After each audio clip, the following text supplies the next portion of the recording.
It took us around 10 years to understand that a proper blend for this wine was Chardonnay and Grechetto. In the previous vintages, we were only also using Vermentino, but it took us 10 years to understand that the Vermentino wasn't a proper grape varieties to be added to Chardonnay and Grechetto. The same for Argyro, because Argyro, our Cap Franc 100%, previously was Cap Franc and Cap Sauvignon. But then, knowing the grape, tasting the wine, you understand that you had something unique in your hands, but you need time to understand, and the Cabernet Franc was the right protagonist. And so it was supposed to be by itself, without Cap Sauvignon, but it takes time.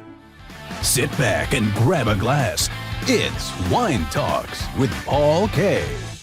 Hey, welcome to Wine Talks with Paul K. And we are in studio today in beautiful Monrovia. It's a beautiful today here in Southern California. About to have a conversation with Francesco Poggi of Podernuovo in Italy. Introductions in just a moment. Wine Talks, of course, available on iHeartRadio, Pandora, Spotify, wherever you hang out for podcasting. And now our YouTube channel is up and running again. And so there's some new and old shows being posted, some incredible conversations that I had forgotten about. Check them out. But not why we're here today. We're here to talk to Francesco. Welcome to the show. Thank you very much for welcoming me, Paul. It's great to be here today. I'm excited. Thank you very much for the invitation. You're welcome. And I'm here, of course, to tell you everything on Podernuovo Palazzone. Well, we're excited to have you here because, first of all, when people say we're excited, that automatically tells me you're not excited. So we're inspired to have you here today. Thank you. Because, there's some interesting history of the winery and the location, and the wines are incredible. We tasted them today, and I remember tasting them before in the pedigree. And we had this conversation off camera a little bit about, marketing wine in today's world. And you've been doing this for how long, and what was your previous experience with before Podernuovo? So, that's, you are totally right, because nowadays we have to be aware of all the challenges that the market is providing us, unfortunately, I would say. But we are still here to do our best and to have a consciousness approach in what we are doing, which means, to me, always thinking about the long term in terms of building brand up. And so we really have to be humble and to be aware of what the market situation is and how long can take to build up a brand. So just to answer to your questions, that's my first experience in the wine business, but I'm coming, let's say my background is more on the food industry. And I was working for a huge American corporate, and it's called Mondelez. Mondelez? Yeah. I don't know it. What kind of food corporation was this? Not very good food, Paul. Sorry, I asked. But that's interesting. What, do you think, were you attracted to wine through that connection in food, or you just somebody poured it in your glass one day and you went, well, I think I want to do this instead? Well, I think that I was in love with wine since my childhood, because almost everyone in Tuscany, we had a couple of vine rows, and with my grandfather, with my nonno, we were doing the harvest. And then actually I grew up in Chianti area. So I think that the wine always just went through my vein. Yeah. And, So that picture of my father at Ruffino kind of cut. That was a crazy picture. I don't know why he took that picture. Outstanding. It 1975 or so. Can you believe it? I mean, it's great. Yeah. So you were in the food business. You didn't decide to get in the wine business till later. And now that you're in it, more challenging, less challenging than you expected it to be, more fun, less fun, more interesting. I mean, you're traveling a lot. You're on a long trip here in America to talk about Podernuovo. So what was your general impression when you first started doing this? Oh, to be honest, I'm loving it. Yeah. It's easy. I mean, it's, of course, it requires you a lot of energies, a lot of time, but then what you can get back from it is amazing. Yes. Because if you think at the end of the day, we are taking care daily of our vineyard. We are so committed, we are so passionate, and that's the most beautiful thing that you can have, to share our passion and commitment with the wine lovers around the world. And I'm very proud to be the ambassador of Podernuovo. And at the end of the day, we are always doing business, sitting at a table, having wine and food. So what's better, I mean? that's such an interesting thought, and it's got a million places to take this idea of the product itself. Is there any other product in the world? And you were in food, so food. If you were to pick a product in the world of the industry of the world, food might be the closest thing to wine because at least in some cases it represents something from the soil. Mm-hmm. However, in America, we've butchered our wheat farms, and now we're finally going back to farm-to-table type foods and organic farming, et cetera, which it always was organic. But no other product in the world that I can think of has that character than wine. In other words, representing A, where it's from, B, when it was from, C, the passion it took to get it out of the ground and put it in the bottle. And then you bring it, 6,000 miles and plop it on my table and say, this is what we are. Is there any other product like that? Honestly, I don't think so. And to answer also to your previous question, to me it's so much funnier, let's say, working in the wine business than the food business, because at the end of the day it's so unique. And it's also so unpredictable and so challenging because, this year it seems to have like a great vintage, but we cannot scream this because, Giovanni Bulgari, the owner and the winemaker himself, teach me, you can say that is a good vintage only once that you have the grape inside the cellar. That's true. Because, everything seems fantastic and splendid, but then a hailstorm pass by, and all the effort of 1 year just get wasted in 10 minutes. We can only screw it up. Yeah. I mean, that's an interesting thought. I just thought about this. We can either do it right, which is represent what it is, and we can play with trellising and the way the grapes are grown and to create different character. And I think the objective is to create the best we can create from the soil. Or we can play with it and doctor it up and make it not represent anything from the soil, which happens a lot in our industry. Mm-hmm. Or we can screw it up, right? And we can make it worse than it was when we got it. And so that's a very challenging task to put together. But let's go back. You talked about Bulgari. Yep. And all the listeners trying to figure out how you say the name, but the famed jeweler, which is now part of the LVMH group, right? Yeah. So Giovanni Bulgari, you're the director and owner of the winery, is the great-great-grandson? Correct, of Sotirio.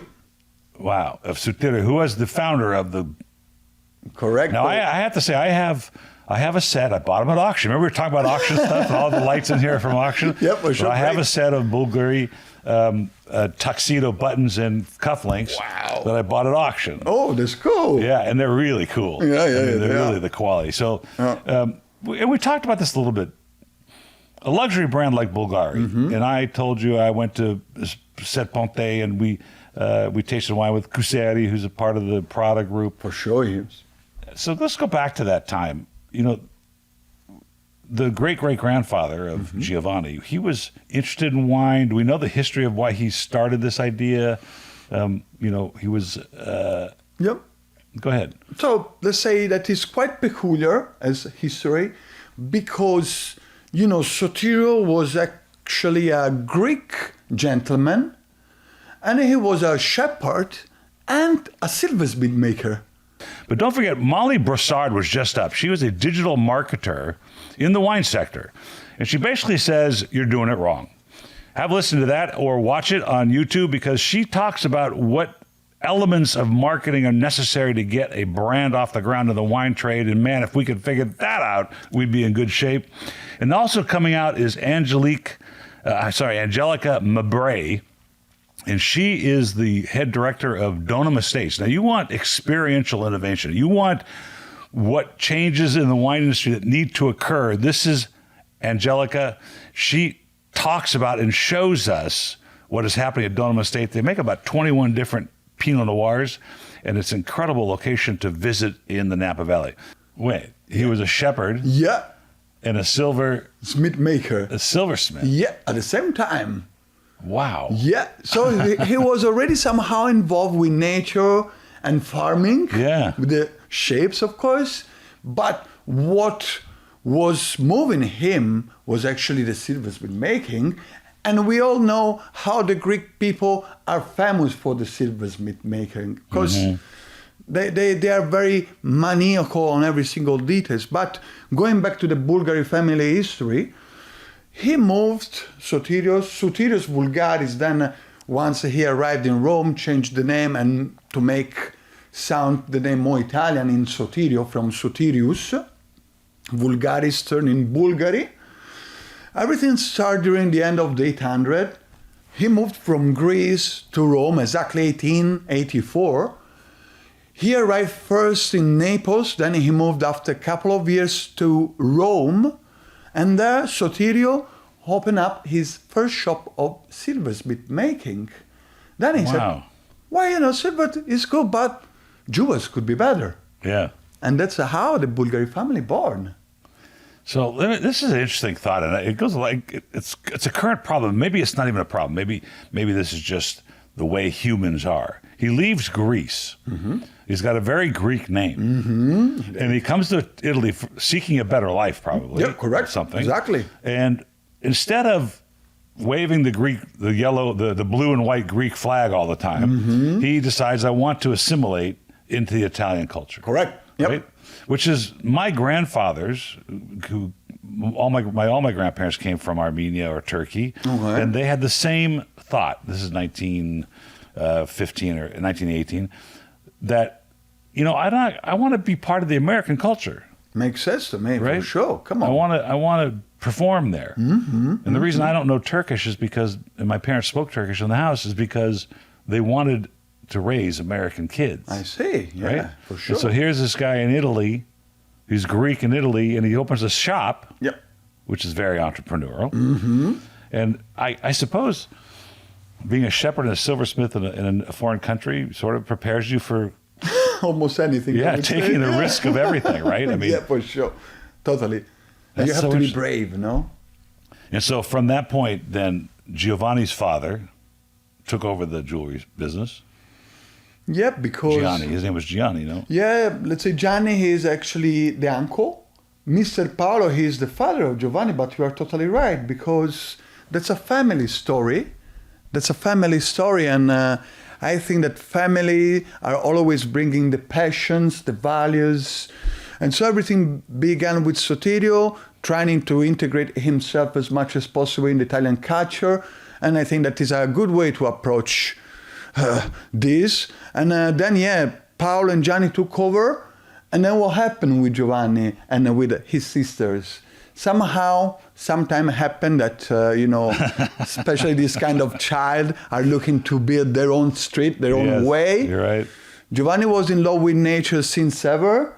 And during his 20s, 25, he understood that what gave him the reason to live actually was the wine and the winemaking. And so he said, well, you know what? I don't want to keep working in the family business that I totally love, of course, because he was actually an artisan and a handcrafter. He was really? So he was designing the jewelry as well? Correct. But Maybe he designed my tuxedo button. It could, and we are going to ask this to him. And he said, okay, well, I wanna be a winemaker. I wanna produce a very representative wine, very limited in quantities because, of course, seeking the excellence that belongs to the Bulgari family on the wine means to be maniacal in terms of production, and for quality we have always to renounce of quantity. Right. And so, he said that, and he decided to do it after many researches with great enologists such as Cottarella, for instance, in a new part of Tuscany, because we said we want to do something different. We want to make wine very representative of the terroir with the lowest environmental impact. And we would like to be in the future one of the new leading winery of Tuscany, because this is what belongs to Bulgari. We know that it takes time, but we are sure we will be there because we are always thinking about the long term. This is interesting because you said something, quality renouncing or displacing quantity. And I think there's an interesting parallel between that jewelry and wine, right? Because if you're going to mass produce jewelry, it's not going to be of the quality. And if you mass produce wine, which starts in the vineyard about yields and how many tons per acre and all that, you're going to sacrifice quality. if you're going to worry about quantity. For And I sure. wonder if, I mean, that's just the mechanical business side of the parallels. But there's a lot of stories to tell about luxury brands and wine. For sure. But in this case, it wasn't driven from necessarily, maybe because the capital was there, having a successful jewelry company to start a wine business. He got into it because he loved the subject. And he loved the agriculture. For sure. Because he's a farmer at trade, not a jeweler. Yep. So a good designer. But, you know, there is also somehow correspondence even with Sotirio, if you think, because Sotirio, the founder, was shepherd and silversmith maker. That is just amazing. And Giovanni was a great handcrafter of jewels for the business family. Yeah, right. But what he really loved, and here it comes the passion, the dedication, the commitment, was nature. Then while he was growing up, winemaking. He's totally committed. He's living on the property, dirty his hand every day, checking the grapes. And, you know, I really like him because it's a humble. And the vision, I think, is the right one, because you cannot be arrogant, because we are farmer at the end of the day, you know? You know, it's an interesting parallel because, so we sold the company to LVMH, and who orchestrated that, by the way? Was it Johnny or was it the father? Both. They both did, Yeah. okay. So, and that provided a lot of capital to do this, and it allows you to pursue the dream. And maybe that's the difference, because there's the romantic side of wine, which we discussed a little earlier, is the fact that you can pull from the ground and relate to the soil, and the humanity of wine is built into the bottle if you do it right.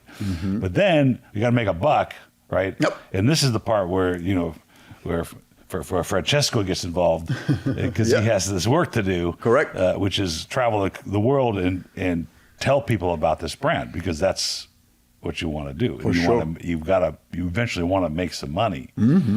So If we could. yes, if you could.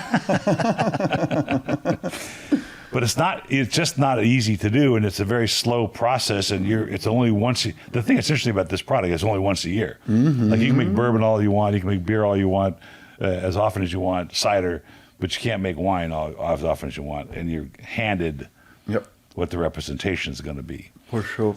So how is his now position in this world? How long has he been doing it, and how's he feeling about it? Yep. So let's say, first of all, I'm very proud to be Podernuovo and Giovanni Bulgari ambassador for the world, because I can really feel his passion and his commitment, so that's great. But to answer to your question, I really want to share like a little timeline with you, because I like timelines and very precise. And no, it's important. yeah, you know, timelines are always helping us. So the project itself started during the early 2000s. Well, so it's pretty young. Yeah, and it took around 7 years to understand in which part of Tuscany we were supposed, and Giovanni Bulgari was supposed to, let's say, implement his life project. Finally, around 2006, he understood that there was a special corner, I would say most hidden corner of the region, where the winemaking it wasn't yet very famous, but there was a high potentiality there to produce great wine. And that's in the Siena municipality. San Casciano dei Bagni is the name of the city, right on the border with Umbria and Lazio. So there was this fantastic estate that was abandoned for more than 20 years. Wow. So Crazy. unbelievable. And he went there with a couple of very great technologies. They do analysis. They study the climate and everything, and they finally said, okay, that's the place where we want to start, where Giovanni wanted to build up his life dream. So 2007, we replanted all the 22 hectares, because the estate previously owned by the other guy was abandoned for more than 20 years. So we had to replant all the vineyard, and then 2009 happened the first little harvest, because, you know, the vine were very young. So 2024 is kind of an important date for us, and we are very happy so far of, let's say, the process that the wine has done, but this is just the beginning, because we have to improve the quality year by year. We are seeking the excellence, and it takes a lot of time, but we are confident with Giovanni, because he's always looking for the long term. That's the key, I think. It's an interesting thought because it's always that way, at least of estates.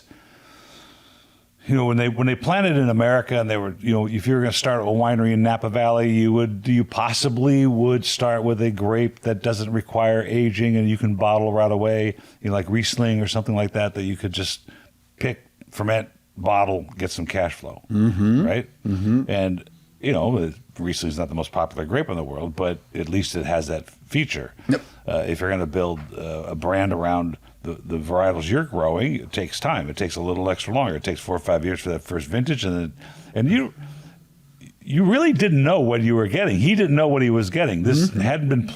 Were the vines alive after 20 years of abandonment?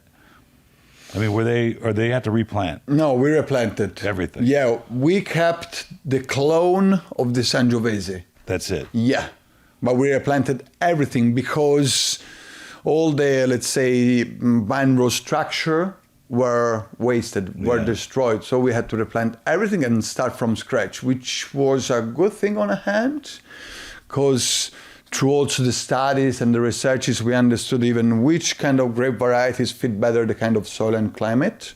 But on the other, it was very also tough because, you know, well, for one, it takes 5 years. And this is a part of that I want the listeners to understand a little bit. Besides the 5 year, you know, possibly 4 years that you can make something. And I was just reading a story about Lafite Rothschild in China. You know, they made 11 vintages before they marketed it because they just didn't know what they were getting. For sure. There's a guy in Missouri who's planted fresh American varietals that I said, you don't even know what you have no idea. There's no history here. That's the point I'm trying to make with your property. Despite the fact that you have to wait 5 years and plant it, which is very expensive, you don't know what you're going to get yet. And then you have 1 year to make adjustments and try it again, right? And so now we're 17 years into it? You said 2007? Yep. You might have an understanding. Is there another family? Is there kids? Does he have kids? Yep. Okay, good. Because yeah, it's a long-term project. So yeah. This is a part of the business that I think is not understood by people getting into it. And I'm going to guess, being an entrepreneur and a family of shepherd, that they understand these long hauls. For sure. And you know, also that's beautiful because I really believe that Giovanni is not doing this only for himself. Yes. Because as we said, only to understand and to know a bit the terroir and how the grape are expressing takes you like 20 years. You know? Isn't that the humility of wine? Yeah. Maybe that's another feature of wine that we haven't really discussed before, which is it's very humble. I mean, it kind of controls the show, right? You're buying. No, for sure. So you're growing all kinds of interesting varietals. I mean, for the listeners, in Tuscany and in Chianti and different parts of Tuscany, there are certain rules of what you can grow, Sangiovese being the mother noble grape of the area. But there's how many years ago when in Ornellaia, Sassicaia, and the idea of growing French varietals became novel and now commands good money. But man, you are creating some really interesting blends and balances here. Thank you. By doing that. Now, how long has it taken to figure out which grapes were doing well? And have you uprooted anything or not cross-pollinated, but grafted anything? For sure, yeah. Let's say it took a lot of time. If we think about Nicoleo is our white wine, and Nico and Leon are the two sons of Giovanni Bulgari, so they're already involved, right. You know? That's always fun when you use the kid's name. That's right. Yeah. Well, let's say it took us around 10 years to understand that a proper blend for this wine was Chardonnay and Grechetto. In the previous vintages, we were also using Vermentino, but it took us 10 years to understand that the Vermentino wasn't a proper grape varieties to be added to Chardonnay and Grechetto. If we speak about G33, it took us around 12 years to understand that the right blend for this wine was Petit Verdot, Merlot, and Sangiovese. The same for Argyro, because Argyro, our Cap Franc 100%. Yeah, crazy. Previously was Cap Franc and Cap Sauvignon. But then, knowing the grape, tasting the wine, you understand that you had something unique in your hands.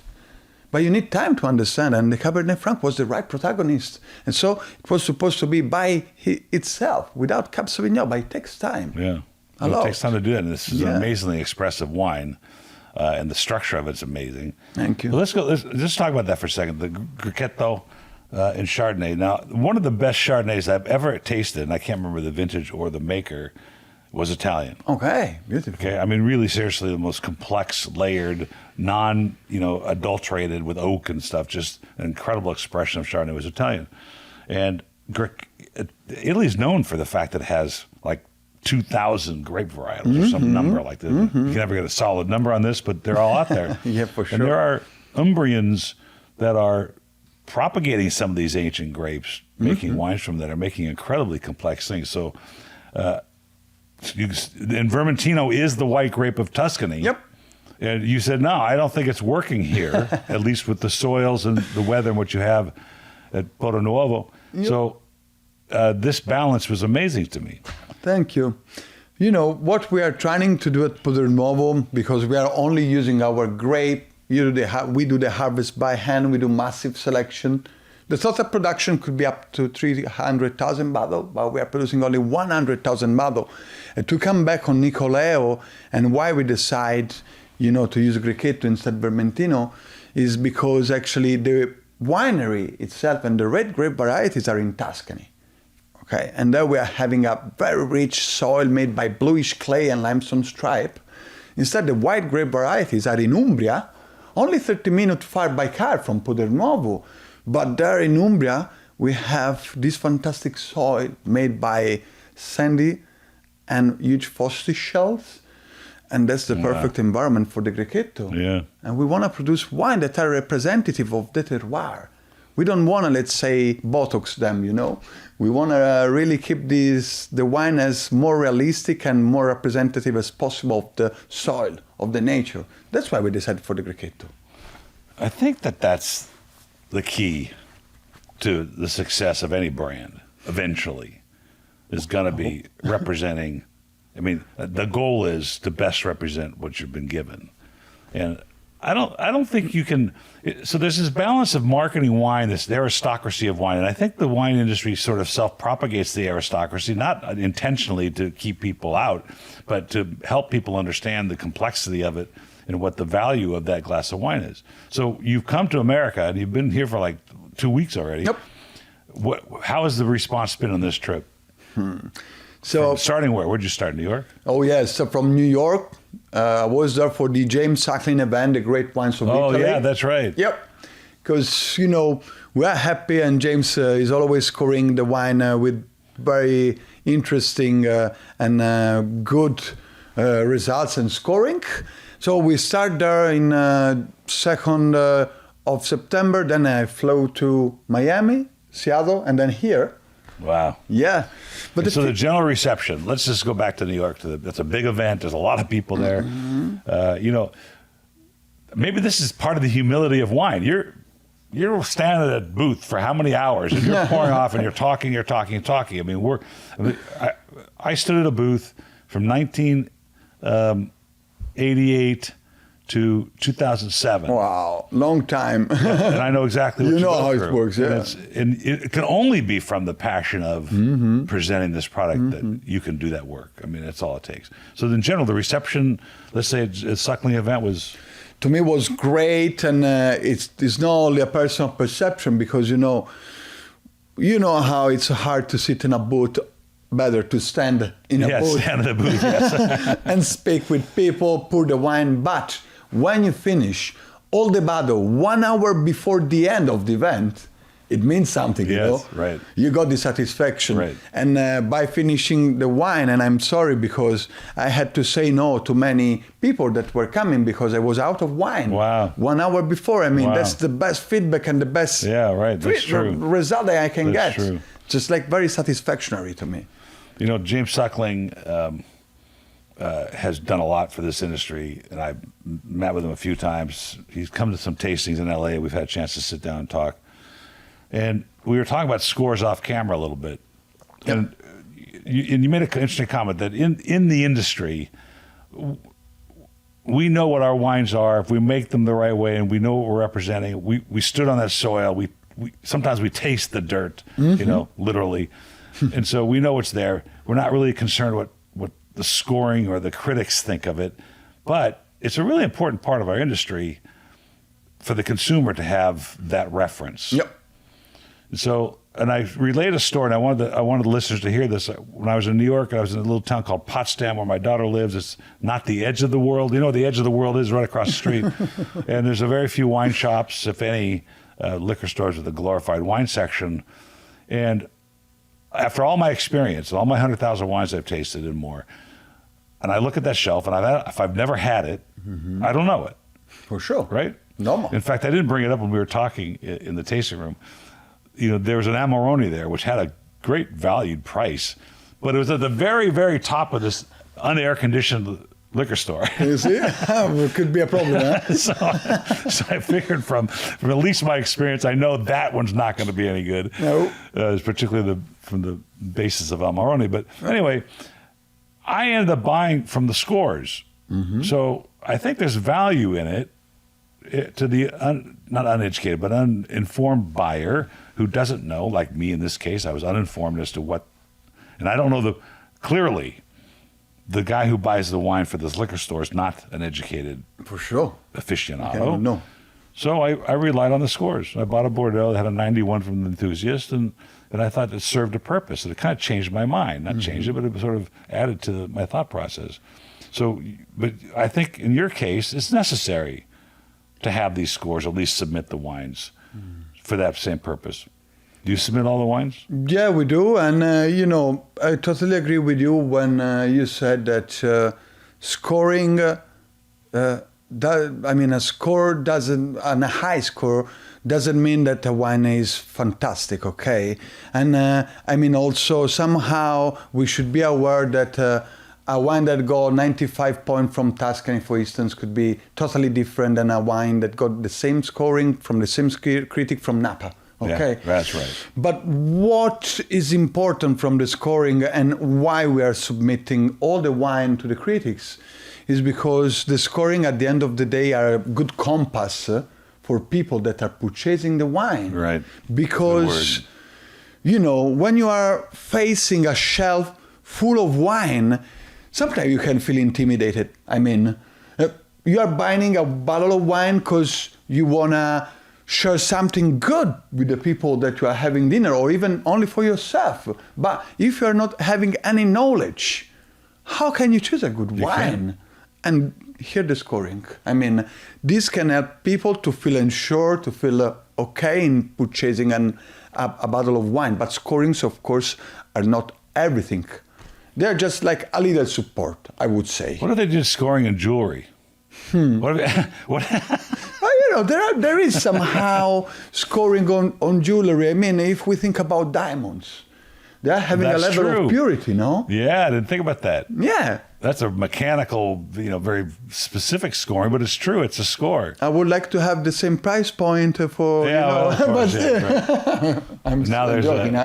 now there's artificially No. lab-grown diamonds, so No. we don't do that.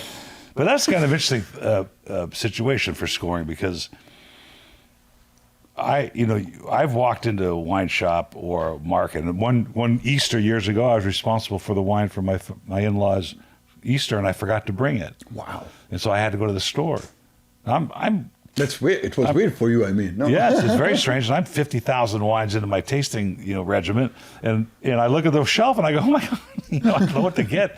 And I have to say, I was only 1 for 2, about 2 reds based on appellation, based on maker, and one of them was okay, not very good value, and the other one was pretty good. So I'll give myself credit for that, 50-50, right?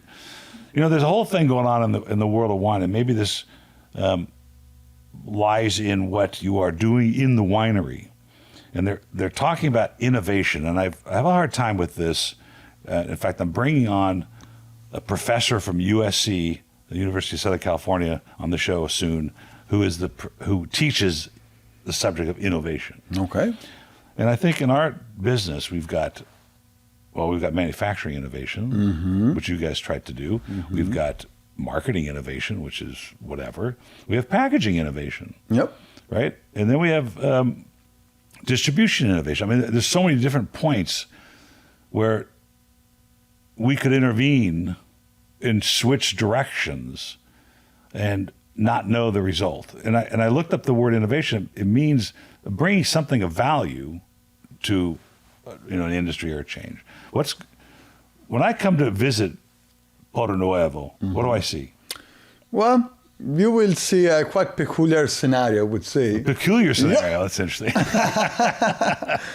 Because, the project was very ambitious, I would say, because we actually cut half of the hill, we inner hit the winery itself, and then we closed the hill. So wow. When we start to build up the winery, all the neighborhoods was very concerned. But, our focus... That's so interesting. With a sustainability issue you're trying to get to? But, our focus is to produce wine with the lowest environmental impact.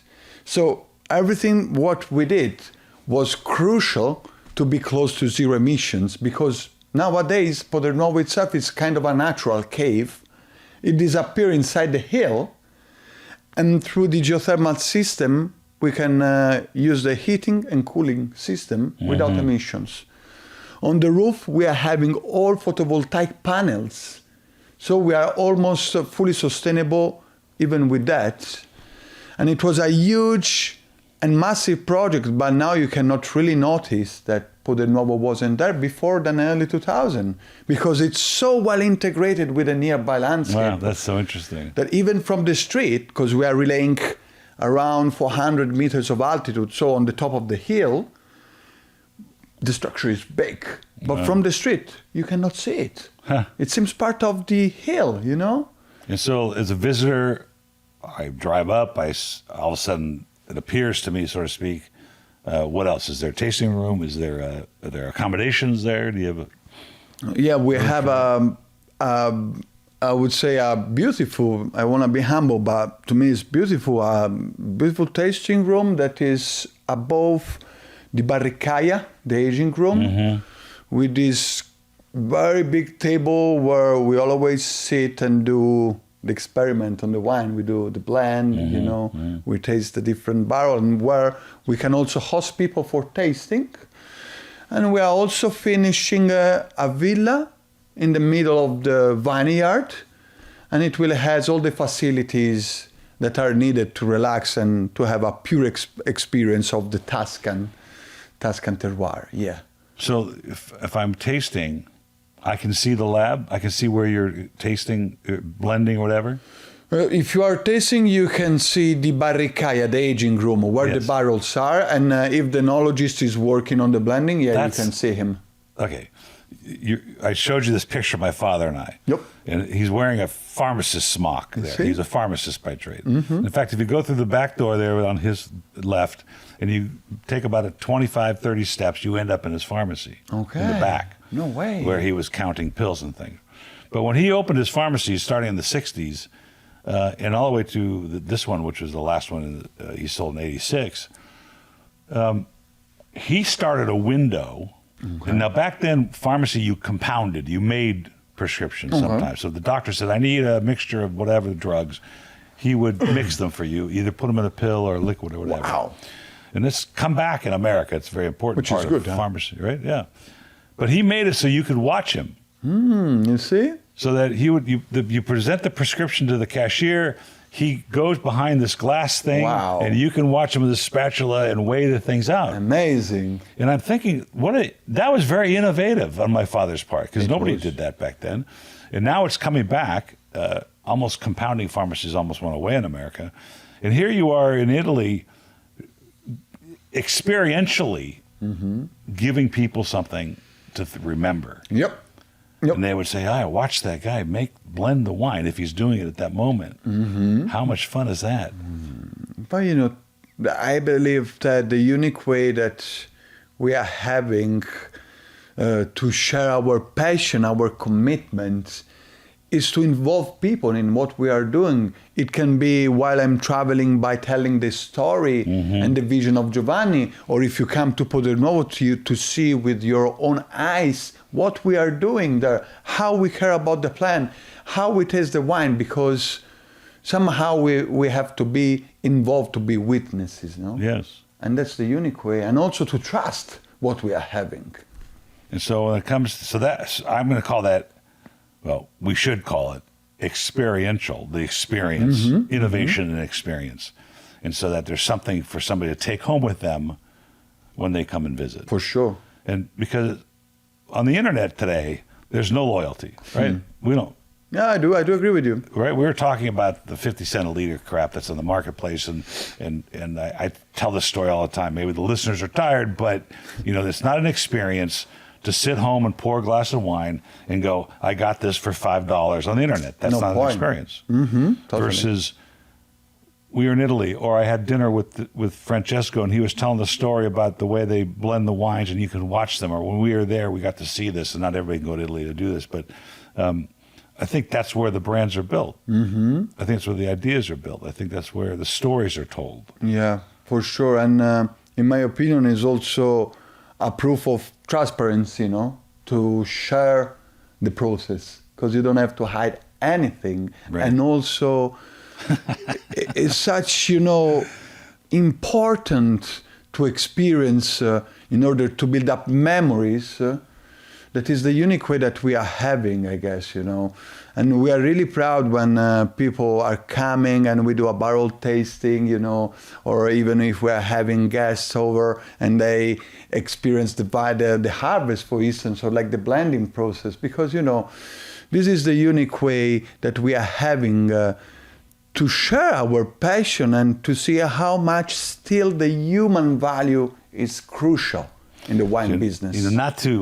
Not to disparage or talk down of the wines that are in our supermarkets, but because they're important for people to experience. But I couldn't imagine, going to one of those wineries and watching the lab guy, take a vial and drip this in there and drip that in there. And it reminds me of a story right down the street here in Cucamonga. And I was going to buy a Zinfandel, this gorgeous Zinfandel, in this beautiful 1,500 gallon redwood vat, beautiful wine. But it had prematurely turned orange. You didn't notice it in the taste, but the color was off. So the winemaker goes, I can fix that. And he takes his little vial and he drops some things in it. And a beautiful color now. Oh, for sure. Is it a parfum? Yeah, and I'm like, I can't do that. It's like, I can't do that. Well, anyone is allowed to do what they want, but our vision is transparency. Well, I think the brand value comes from that. I think that, this is an ongoing argument. It's an ongoing issue in our business. But I want to go back to something really fast. We've got a few more minutes. You were talking about off camera about the history of wine in Italy, and that we know it's 12th century, 11th, who knows how far go back. Let's just take the 12th century. And it was, in Italy, it was the nobility of wine. Yep. And that kind of makes you think, what is it about wine, just a practical matter, that attracted nobility back then? What was it? It's just a conversation. Yeah, but no answer necessarily. You are totally right. And as we were saying before, back in the Renaissance period, Middle Age, all the nobility has, of course, a beautiful estate out of town, no? Yeah, right. Even if you think about summer, they were always moving out town because it was too hot. Yeah, right. We are doing now, basically, no? That's true. And of course, with the countryside estate was coming like a lot of fields, and they were producing their own wine. Because, there was also a proof of proudness, to produce the best wine in the area, for instance. And then, of course, they also need it for their own consumption because, running a castle was challenging. Yeah, that's hard work. Yeah, just keep it warm is hard enough, right? Yeah, and I think that somehow also wine was, and it is still a filter to get in touch closer with people, to share moments, to build up memories, and to speak also the same language even during a difficult moment, because it relaxes you. And when you are drinking, you are very often having good time. Or even if you are in a bad time, you may need a little support. And I think, nothing changed at the end of the day. It's the same still reason that we're moving them, the old nobility from Italy, are still moving these guys in Tuscany, such as Giovanni, such as you said before, the gentleman from Prada, and if we think about Ferragamo, the same reason, I guess. Yeah, it's so interesting. So the innovation of things, what's happening in the next chapter? Have we planted new varietals to taste in a couple of years? Have we looked at different climate change is a real issue with us in wineries, canopies, row structure? What is being innovated at the winery for the next generation? So it's crucial nowadays to keep an eye on the most innovative approach, by respecting also the background, of course. No, we have to keep the balance between innovation and tradition, in my opinion. But we cannot ignore the new challenges. For instance, the global warming. It's real, guys. I mean, never happened before that we didn't had any rainfall for more than 60 days in a row. Really? Or like 100 degrees for 60 days in a row. Yeah. So what we are doing is starting to evaluate new grape varieties to be added in the state that are more heat wave resistant. And also what we are doing in terms of innovation is analyzing in a deep way the grape after that we select them, because we only use our grape and only the best bunches to produce our wine. And we are splitting the harvest. For instance, we are anticipating a plot of Merlot to have more acidity. And instead another plot, we do the harvest right on time on the perfect ripening. So we can, let's say, blend after the aging by checking the taste and find the balance. Because at the end of the day, there are two wine lots from two different parts of the state, the same grape varieties, with different needs, with different expressions. And so, it's important to use the technologies and to be respectful at the same time of the terroir that we are having. It's such a hard thing, and this is part of our industry, and we're going to wrap it up here, and that is you kind of have to predict yourself at least 5 years out, and you have no idea. Like currently there's consumption's down a little bit, so there's a lot of wine in the market, and people were jumping in late, and you can't react that fast, and there's a glut, and all the things that go along with agricultural products that aren't managed by the government to teach you, to pay you not to grow them, kind of thing.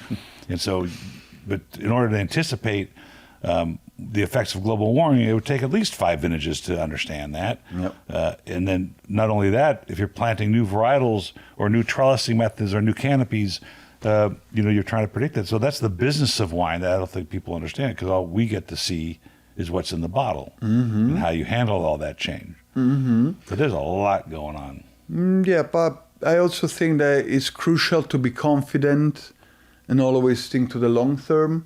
Because as we said before, it takes you like centuries to build up a brand in wine business, and the unique way is to be brave, conscious and aware of the challenging, but trying always to push everything a little bit beyond. Right. Yeah.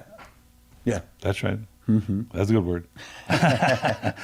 It's such an honor to have you here, Francesco, and I look forward to hearing some of this today at Drago downtown. We have the pleasure of being with Piero and experiencing the cuisine of that and tasting the wines paired. And I wish you safe travels back. Thank you. And I think next time we're in the county of Siena, we're going to swing through there. Please. I really want to thank you, Paul, for this occasion. It was great coming here. I really want to thank also all the listeners of this podcast. And I think that I want to say, just to finish, is let's keep in mind the importance of the human values in the wine business. So if you go to the wine shop, speak with the sell guy, get recommendation, don't be shy, because it's all about sharing this passion. And we have always to learn, because it's so big, this world. So thank you very much, Paul. Ciao. Ciao.